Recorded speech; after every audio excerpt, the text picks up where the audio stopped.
తన ఆస్తుల విషయమై టీడీపీ నేతలు చేస్తున్న ఆరోపణలపై ప్రతిపక్ష నేత వైఎస్ఆర్సీపీ అధ్యక్షుడు వైఎస్ జగన్ తీవ్రంగా స్పందించారు.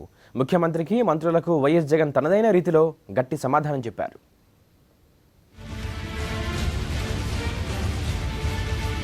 పది పైసలు వాటా ఇస్తే సంతకం పెడతా.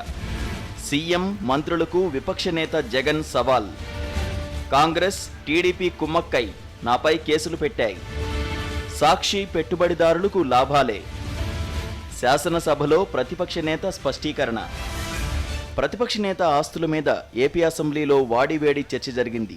బడ్జెట్పై చర్చ సందర్భంగా వైఎస్ఆర్సీపీ ఎమ్మెల్యే బుగ్గన రాజేంద్రనాథ్ రెడ్డి మాట్లాడుతుండగా మంత్రి అచ్చెన్నాయుడు జోక్యం చేసుకుని వైఎస్ జగన్కు చెందిన 43,000 కోట్ల ఆస్తులను సిబిఐ జప్తు చేసిందంటూ ఆరోపణలు చేశారు. దీనిపై స్పందించిన వైఎస్ జగన్ అధికార పార్టీకి గట్టి సమాధానమిచ్చారు.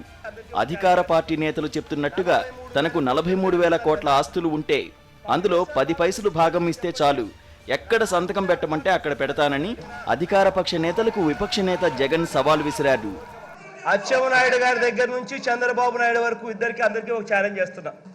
43,000 కోట్లని మీరు అంటున్నారు కదా, దాంట్లో 10 పైసల భాగం మీరు ఇస్తారేమో చెప్పండి. నా ఆస్తులు ఆడ కావాలంటే సంతకాలు పెడతారు. రెడీనా? కాంగ్రెస్, టీడీపీ కుమ్మక్కై తనపై కేసులు పెట్టాయని జగన్ గుర్తు చేశారు. నా మీద కేసులు ఎప్పుడు పెట్టారు అధ్యక్ష? రాజశేఖర రెడ్డి గారు బతుకున్నంత వరకు రాజశేఖర రెడ్డి గారు మంచోడే. రాజశేఖర రెడ్డి గారు చనిపోయిన తర్వాత జగన్మోహన్ రెడ్డి అనే వ్యక్తి ఎప్పుడైతే కాంగ్రెస్ పార్టీ వదిలిపెట్టి వెళ్ళాడో అప్పుడు నా మీద కేసులు పెట్టింది ఎవరు అధ్యక్ష? కాంగ్రెస్ పార్టీ వాళ్ళు, చంద్రబాబు నాయుడు గారికి సంబంధించిన తెలుగుదేశం పార్టీ వాళ్ళు ఇద్దరు కలిసి ఒకటై, అవును ఇదే అచ్చెన్నాయుడు గారు అన్న ఎర్రమనాయుడు గారు కేసులు పెట్టింది ఎవరు అధ్యక్ష? వీళ్ళిద్దరూ కలిసి నా మీద కేసులు పెట్టి, వీళ్ళిద్దరూ అంతవరకు రాజశేఖర రెడ్డి గారు మంచోడు, జగన్మోహన్ రెడ్డి గారు మంచోడు. కాంగ్రెస్ పార్టీ వదిలేసిన తర్వాత కాంగ్రెస్ పార్టీతో కుమ్మక్కై వీళ్ళు నా మీద కేసులు పెట్టారు. విద్యుత్ ఉత్పత్తి ప్రాజెక్టులకు టెండర్లలో పాల్గొనాలని అచ్చెన్నాయుడు ఇచ్చిన సూచనపై జగన్ మండిపడ్డారు.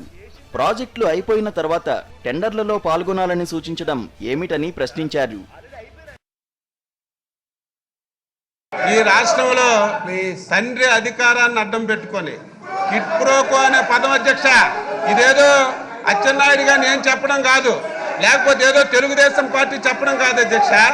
ఈరోజు సిబిఐలో 11 కేసులు పెట్టుకొని ఈడీఏ 47,000 కోట్ల రూపాయలు ఆస్తులు జప్తు చేసిన సంగతి నువ్వు మర్చిపోయి ఈరోజు నువ్వు మాట్లాడుతున్నావు.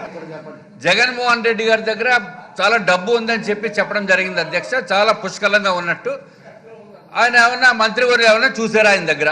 అదొకటి క్లారిఫికేషన్ చేయాలి. రెండోది, ప్రతిపక్ష నేత జగన్మోహన్ రెడ్డి గారిని నువ్వు అని మాట్లాడుతున్నారు. అది కరెక్ట్ కాదు అధ్యక్ష. ఎందుకంటే సభా సాంప్రదాయాల్ని మనం పాటించవలసిన అవసరం ఉంది అధ్యక్ష. మా విష్ణుకుమార్ రాజు గారు జగన్మోహన్ రెడ్డి గారి దగ్గర 1,00,000 కోట్లు ఉంది, నన్ను చూశారన్నాడు. నేను చూడలేదు అధ్యక్ష. కానీ ఎన్ఫోర్స్మెంట్ డైరెక్టరేట్ 43,000 కోట్ల రూపాయలు జప్తు చేసింది అధ్యక్ష. ఇదేదో నేను చేసింది కాదు అధ్యక్ష, ఇదేదో నేను కేసులు పెట్టింది అధ్యక్ష కాదు అధ్యక్ష. ఈరోజు సిబిఐ 11 కేసులు పెట్టిన తర్వాత ఎన్ఫోర్స్మెంట్ డైరెక్టరేట్ 43,000 కోట్ల రూపాయలు జప్తు చేసిన మాట వాస్తవమా కాదు ఆయన చెప్పాలి అధ్యక్ష. ఎక్కడ మాట్లాడలేదు ఆ విషయం. నేను ఆ విషయం చెప్తున్నాను అధ్యక్ష. ఏదో నేను చూశాను, నేను లెక్క పెట్టాను అన్నా లేదు. సిబిఐ ఛార్జ్ షీట్లు అని చెప్పి అన్నారు అధ్యక్ష. అధ్యక్ష, నా మీద కేసులు ఎప్పుడు పెట్టారు అధ్యక్ష? రాజశేఖర రెడ్డి గారు బతుకున్నంత వరకు రాజశేఖర రెడ్డి గారు మంచోడే.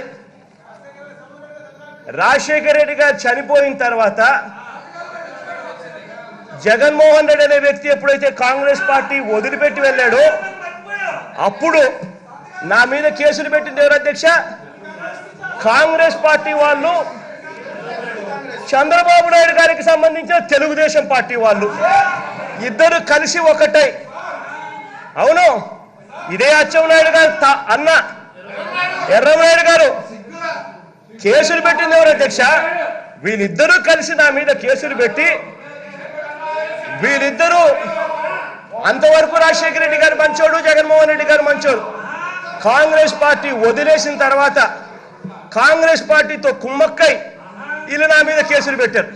అధ్యక్ష, ఇంకోటి అధ్యక్ష, రెండోది అధ్యక్ష, 43,000 కోట్లు అంటున్నారు.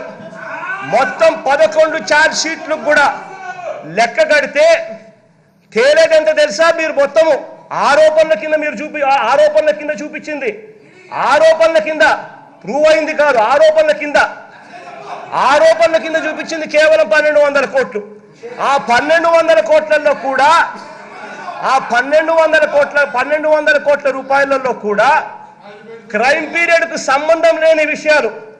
క్రైమ్ పీరియడ్ అనేది 2004 నుంచి 2009, 2009కి సంబంధించింది కాకుండా 2009 తర్వాత కూడా సాక్షి అనే సంస్థ ఈరోజు ఆంధ్ర రాష్ట్రంలో ఉన్న ఈ సంస్థ దేశంలో నెంబర్ 8 అనే సంస్థ, దేశంలో నెంబర్ 8 ఏ సాక్షి.